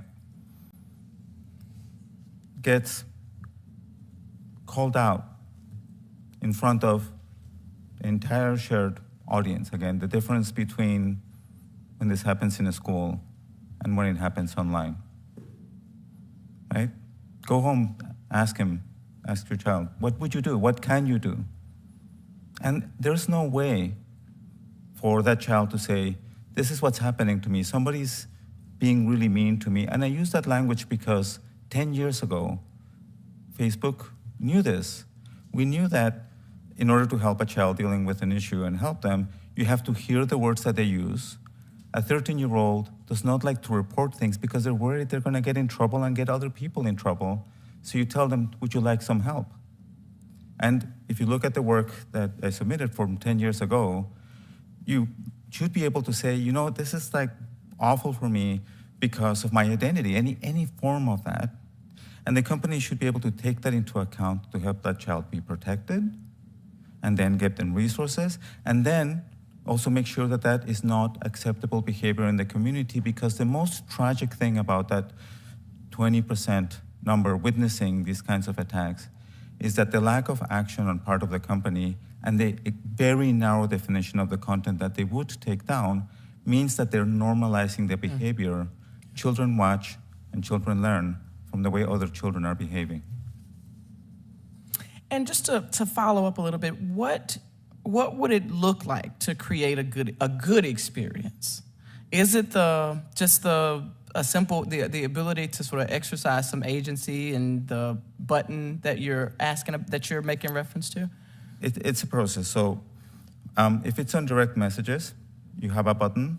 You record that somebody initiated that message. And one of the questions for the platforms is, you know, how many like hateful or harassing messages should somebody be able to send before you tap them on the shoulder and you tell them that it's not appropriate behavior, right? So it creates information that you can then act on. If somebody keeps doing it, then you know that they're up to no good, and then you can take further measures. And so without this data, any systems do not have a hope of making a safer environment for youth. And what do you think has been the barrier for companies? We're talking about the company that you have the most experience with. What do you think is the barrier to change, and what do you think could help to create that, overcome that barrier?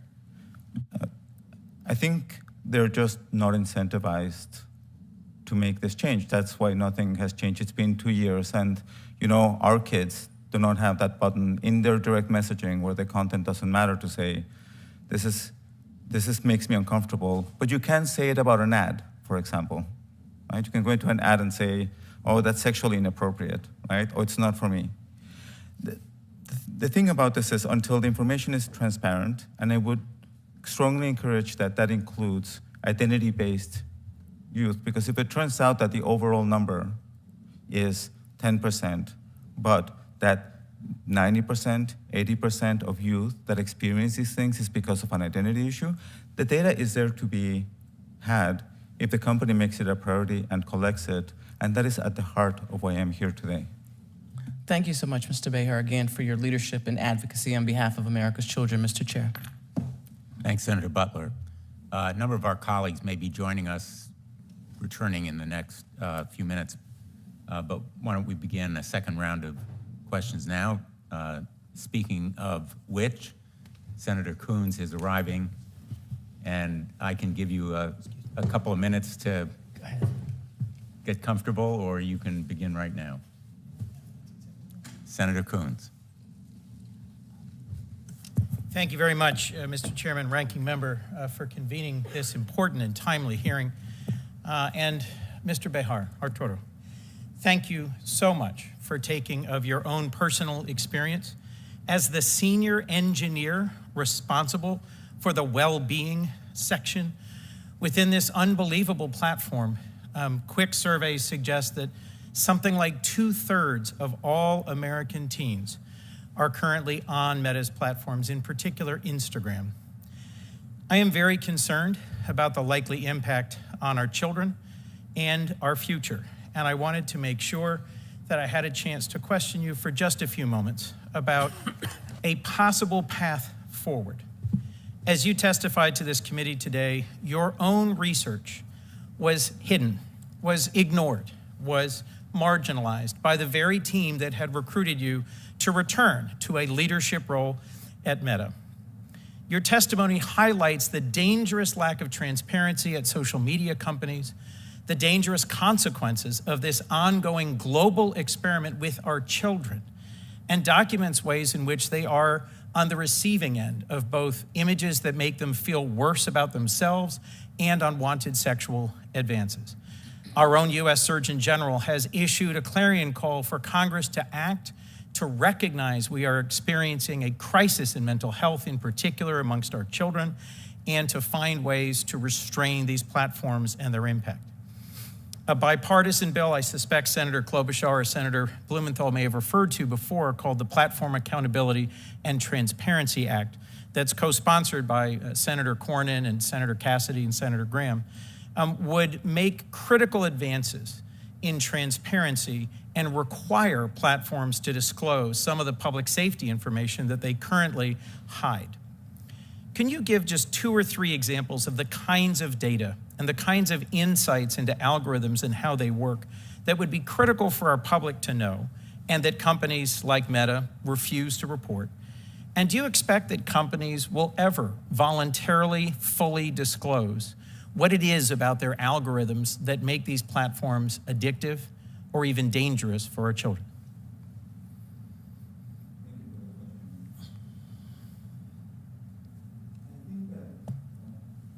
Apologies. Thank you for the question. I think that for as long as these companies get to make up their own definitions of what is harmful, of what is, for example, addiction. I looked into that issue when I was in the company, asking around about the understanding of it, and what I found is that it was an internal term called problematic usage. And the definition of that was so narrow, right, that does it really capture what we as parents all see? And so I think without transparency of the harms that teens are experiencing by their own word, right, without instruments that help us understand the role that social media plays in their lives, and without ensuring that, for example, there's something that when they need help actually helps them. This was something that we proposed, saying, let's measure our help by whether it helped, and that was not adopted. And so I think that without these things, I don't think anything is going to change, and that's why I'm here today. Could you explain for us how empowering independent researchers would provide a much more balanced understanding of how safe or dangerous social media platforms really are, and say something about what kinds of safety research could be done in order to facilitate a better mental health and better safety outcomes for our teenagers? I can speak well to that because that's what I did and my team did for 6 years. Right? 10 years ago, we brought in experts from different universities in the United States, including Yale, and who understood that, for example, a 13-year-old is more liable to take risks, right, because where they are developmentally. And they knew that it was important that the most important thing that you can do for a child that's having a distressing experience is to make sure that they feel supported at that moment. Us as product engineers and designers are not qualified to give teens tools, and that's why independent research and the data that enables that is absolutely necessary to help our understanding of what people are experiencing online. Thank you. My colleague, Senator Hawley, said earlier that Instagram's algorithm doesn't just promote, but accelerates the connections between pedophiles and our kids. For anyone who is a caring and concerned parent, for anyone who cares about our community, that should be a chilling sentence.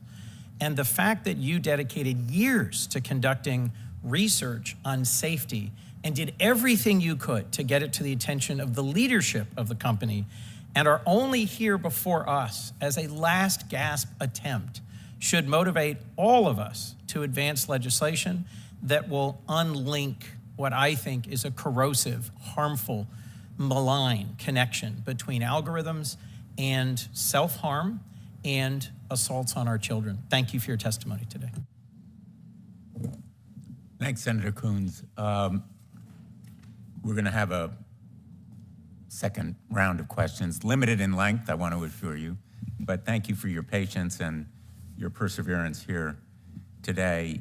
let me just begin by saying that the lawsuit filed by the Commonwealth of Massachusetts yesterday, which is one of 9 individual lawsuits filed around the country by states, and it is complementary to the federal lawsuit filed by 33 states in district court. Connecticut joined that lawsuit. I'm going to ask that the complaint be made part of the record without objection. Says that 90% of young people in the United States, 90% of young people use Instagram. So we're talking about millions of young people, are we not? Yes, we are. And it cites Mark Zuckerberg saying in October 2021, in response to Frances Haugen's whistleblower testimony before our committee, quote, "At the heart of these accusations is this idea that we prioritize profit over safety and well-being. That's just not true." He said further, "It is very important to me that everything we build is safe and good for kids," end quote. Taking your admonition that actions speak louder than words, his actions certainly demonstrate the falsehood of those claims, do they not? They do, and if I have a moment, there's something from that same note that I would like to bring to the committee's attention. Sure.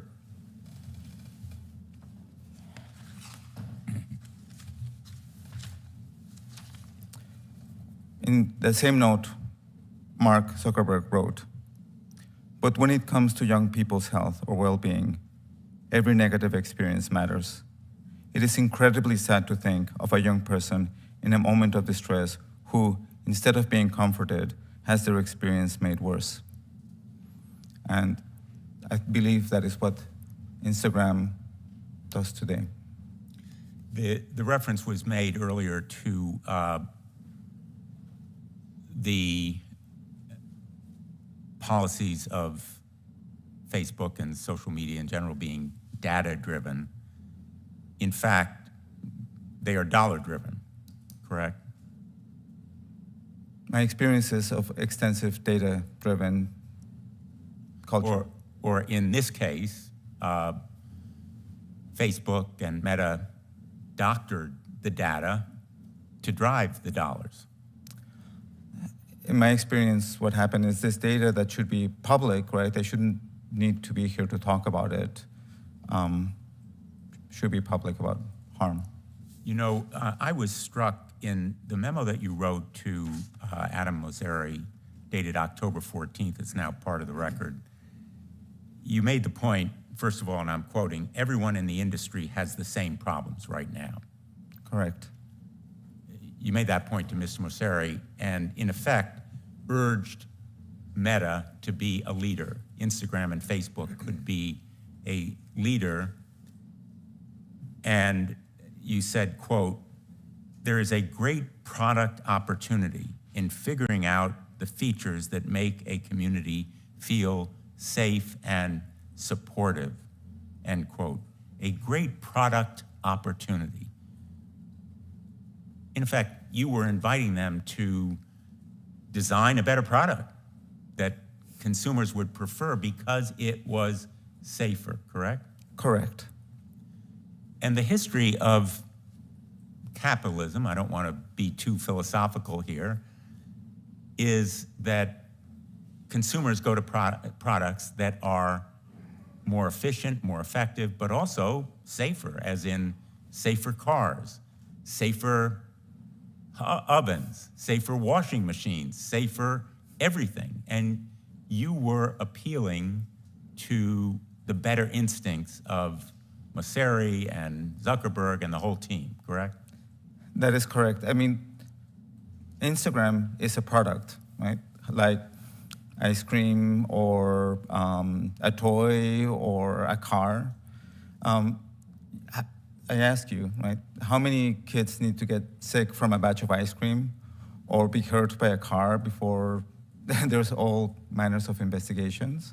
And there was an opportunity because they're standing right next to the teen. They're the company that's delivering the unwanted sexual advance. They're the company that's delivering the content that is upsetting to them. And they're standing right there.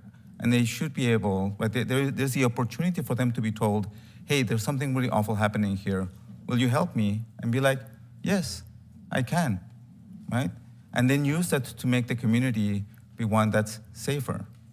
And the Kids Online Safety Act is also about the product. It's about product design. If you have consumers, give them some choices about what they want to see and hear, so as to be able to disconnect the algorithms that drive something people don't want to see or hear. It's not censorship. It's not content blocking. Do you favor that approach to protecting young people and others on the internet? Completely. In a world where, as in the third paragraph on my email to Mark, and in my experience from 10 years earlier, there's 5 years of looking at this, where 90% of the content that teens experience as harassment, right? It might not be discernible for policies. The only way to address this is through the kind of measures that you're describing. It's a product, it needs to be different, it has to change. And the Kids Online Safety Act is also about holding social media and big tech accountable when they harm people. Right now, as you've heard, they feel no sense of accountability in terms that really affect their bottom line. When Mark Zuckerberg gives his quarterly report or his discussion to analysts, would you favor that kind of accountability so that they are held responsible? Absolutely. I was, again, within the well-being team, which I want to take a moment to say that in my experience, the integrity and well-being professionals, which are working on these issues firsthand, are incredibly good people with wonderful ideas, and management couldn't be letting them down more. But, sorry. And go ahead, sorry. Oh, I was going to say, during that time, one of the issues that it's in one of the materials is we talk about a kind of content that we know is bad for body image issues. It has a name, the inspiration. It's being recommended. They know it is being recommended.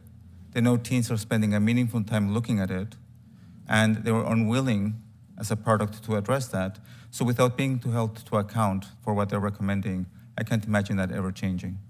And another part of our Kids Online Safety Act provides for more transparency about the algorithms so that there can be more public knowledge and also expert knowledge. Would you favor that approach? Yes, I believe transparency is essential. And I will say that algorithms are as good as their inputs and can be measured by their outputs. So you can take an algorithm, and if the algorithm doesn't know that a kid experiences something as obscene, then why won't it recommend it? And if you look at what it's recommending, if it's recommending obscene things, that should be held to account. And the only way there is with transparency about these aspects.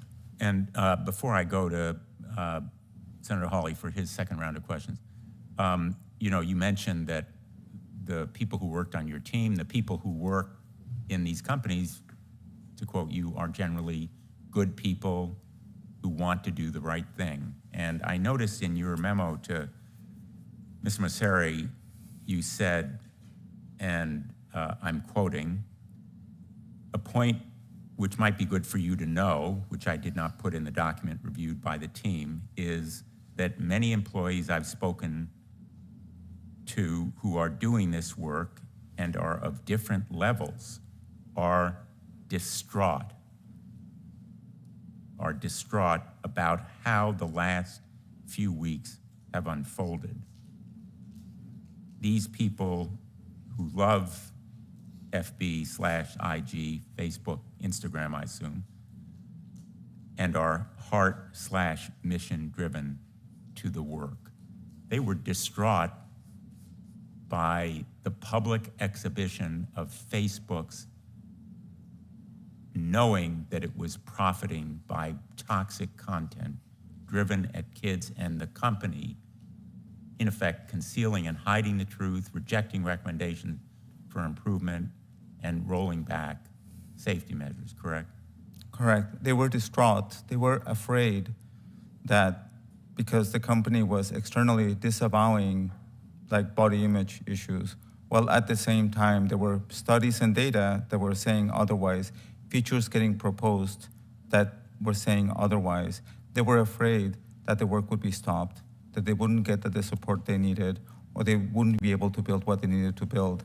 And I say that the amount of investment that this company ought to do for those people should be commensurate to that table of harms that you now have.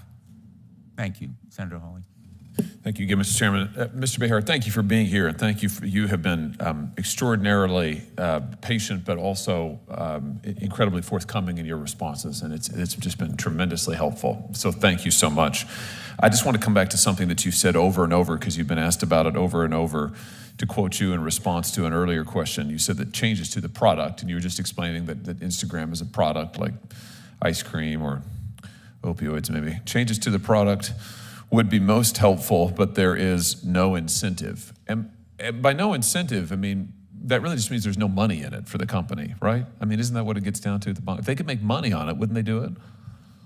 You're going to have to ask them. I really am. I'm very excited for the day that Mark or Adam are sitting here. Me too. And then you can ask them, so why did you not invest? Because one of the things that is in each recommendation you see there, do you understand what data is causing these things? Like, here's the button that you can build in the systems. Those are not a matter of significant investment. It would not cost them as much. It is a matter of how much they prioritize the work and whether they're willing to set their goals based on what teens are experiencing.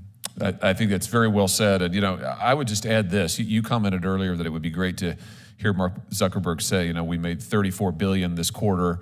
That was hypothetical you threw out. And then here, I also have to report, here's the amount of harm that teenagers suffered. I'd tell you what else I'd love to hear him say. We made $34 billion this quarter, and we have $34 billion in jury judgments pending against us. That would get their attention. And I just have to say, at the end of the day, if you want to incentivize changes to these companies, you have got to allow people to sue them. You've got to open up the courtroom doors. The FTC fined Facebook, what was it, $1 billion or something a couple of years ago. It made no discernible difference to their business practices. None. They changed nothing. They don't care. But I tell you what they fear. They fear parents going into court and holding them accountable. That's the hammer. That's what happened with big tobacco. That's what happened with opioids. That's the hammer. And that's what we have got to do. And so I'll just say this. We talked about the bills that have passed this committee. One of them is Senator Durbin's bill, along with me. It's our bill together on child sexual exploitation, abuse material, CSAM, exploitative material. And for my money, the best part about that bill is it contains a private right of action. So I'll just say this. It's November, I think, the 7th today. Is that right? I'll make you a pledge. We're going to vote before the end of the year. Before the end of this calendar year, I will go to the floor of the United States Senate, and I will demand a vote on the bills that we have passed in this committee. And we'll just find out. We're going to put people on record, because I'm tired of waiting. I've waited 4 years. Many folks in this committee have waited far longer. So we're going to vote. Any senator can go to the floor and call up a piece of legislation and ask for a vote on it. And I'm going to do it. Before the end of this year, I'm going to do it. So we're going to find out. We have all this talk about, we love it, we need to do stuff. Okay, fine, let's do something. And the other thing I just say is on the money that is flowing into this capital from big tech is obscene. It's totally obscene. And if we really wanted to change something, we'd get the corporate money out of politics. We would stop these mega corporations from making political contributions. That would change things. But either way, we're going to vote before the end of 2023. And we'll just put people on record, and we'll see where we go from there. Mr. Behar, thank you. I hope your testimony today will really motivate people. I know it will motivate parents. I think every parent listening to this will say, you know what? That's been my experience too. And I think to have someone who is an engineer as you are, has your level of expertise and been inside the company, I think so often parents feel isolated and they feel like maybe I just don't understand this technology, maybe I'm the only one. And I just say, listening to you today, I think parents are going to say, I'm not the only one, my kid is not the only one. Yeah, go ahead. If I may say something about that, parents know, they see this every day. And the other thing that it's been my experience in all my years doing this is that parents know how to parent. And sometimes when I've had a parent of a child that's been groomed and come and talk to me about it, about their experience, they're like, well, I don't understand this technology. The best way I've experienced of people to think about these things is just take social media out of the conversation. Like as a parent of a young kid, you know who your kids are spending time with, you keep an eye out on that, right? You get a sense of that. You want to make it very safe for your kid to come up to you and say, hey, Dad, like there's this thing that's happening. That's what happened with me at home.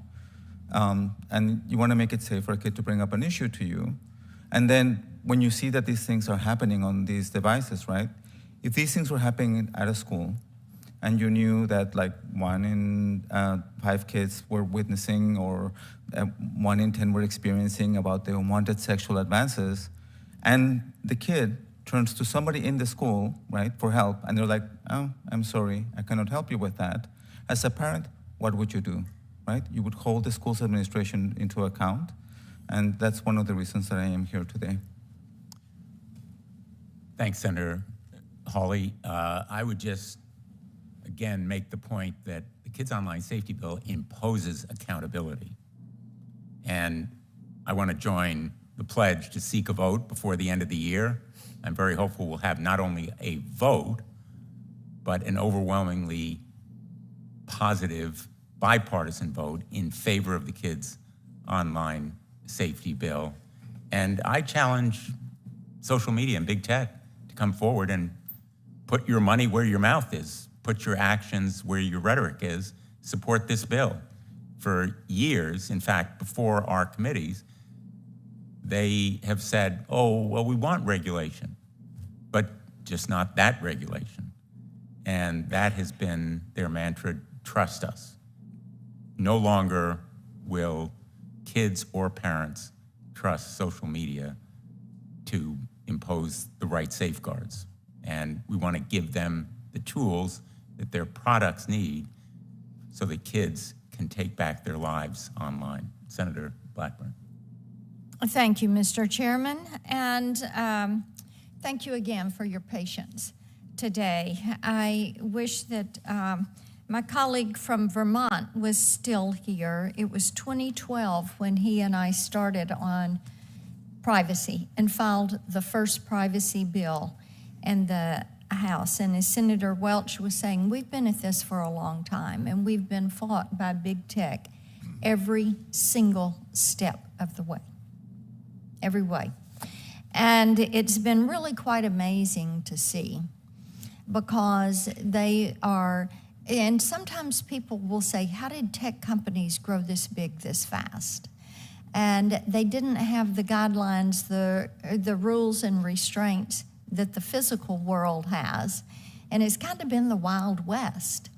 And we've seen that in how they choose to gather data and data mine and use that to make the dollar, the eyeballs. They've got to keep these eyeballs on the page.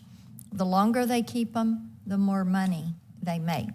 Now, I want to go back to the hearing we had with Mr. Masseri in December 21.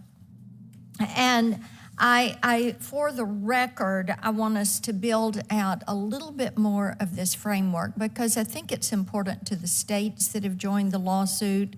I think it's important to us as we work to get the Kids Online Safety Act passed.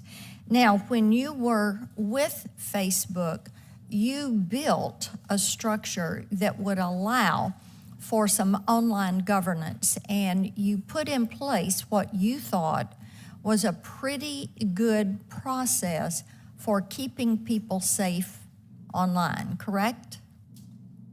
That's correct. And basically, you had embarked on safety by design. Is that correct? That is correct. Okay.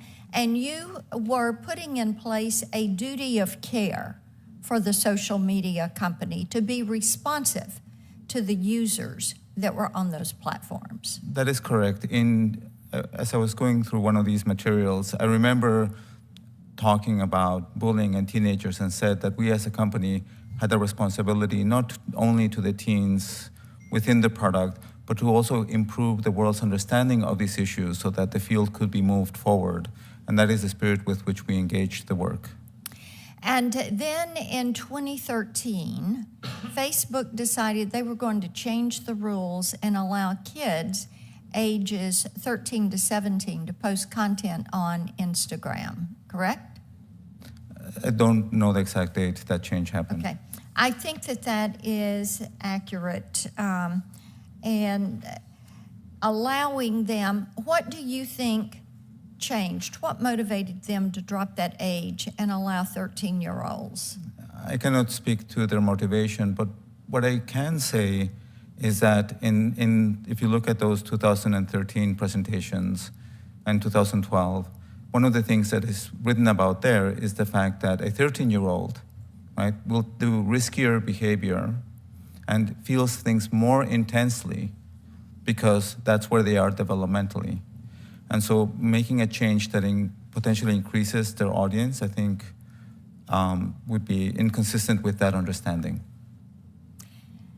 I find it so interesting that whether it was Zuckerberg or Sandberg or Cox, when you highlighted with them how readers were responding to the survey, users were responding, and you kept trying to direct this toward the experience, not the perception, but the experience. And that is noted several times in your emails to them.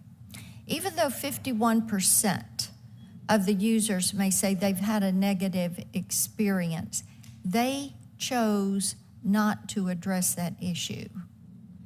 And in most corporations, allowing issues like that to just slide would never be tolerated. So it is left, when I ask myself, why did they do that? It has to be because they were motivated by profit over motivation to protect their users in the virtual space.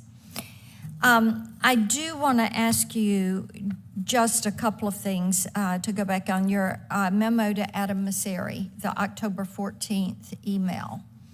And you laid out an agenda and an opportunity for items for discussion so that you would make good use of your time. And you explicitly and specifically went through the numbers on kids that had received different negative interactions. And then you broke out the data by age.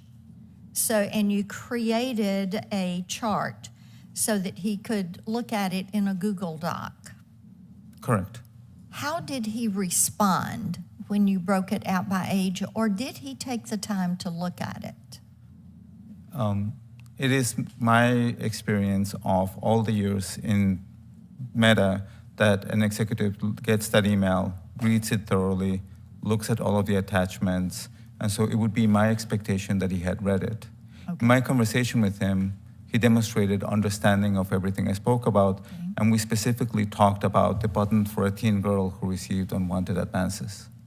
Okay, thank you for that. I think that what troubles me is knowing that harm was being done to kids, and then to tell us, and I quoted back to you some of his comments from his testimony that he gave to us, and for him to allude to the fact, to give the impression that they've built tools that prevent these adverse activities. But then, you know, it's that old thing of the truth, the whole truth, and nothing but the truth. It was true. They had built tools. You built them. That was true. But they chose to remove that. And in doing that, there are hundreds of children that we have met with their parents, and we have heard about the suicides, the attempted suicides, and the adverse impact on these children. Thank you. Thanks, Senator Blackburn. Thank you so much for being here today. As you can tell from the turnout, there is very strong bipartisan support for reform because actions do speak louder than words. And my hope is that colleagues will join Senator Hawley and me and Senator Blackburn and Senator Durbin and others in seeking action on a very doable, practical, politically achievable bill that targets the design of this product much as we would a safer car or stopping addiction to cigarettes and tobacco and nicotine. Big tech is very much in danger. I would say it is the next big tobacco. And I'm hoping that it will join in this effort to make its products safer. In some ways, what we face here is a garden variety challenge to improve the reliability and safety of a product that uses a black box that very few people understand, which makes it more complex and mysterious, but no less urgent and ultimately understandable by everyday Americans. Everyday Americans understand the harm that's being done. We have seen and heard it from moms and dads, from teenagers who have come to us and pleaded, absolutely implored us to act now, not at some distant point in the future. And so by the end of the year, I'm very hopeful that we will have a vote and that it will be an overwhelmingly bipartisan vote, in part thanks to the testimony that you have offered today. It has been tremendously impactful and moving and very powerful in its science-based persuasion.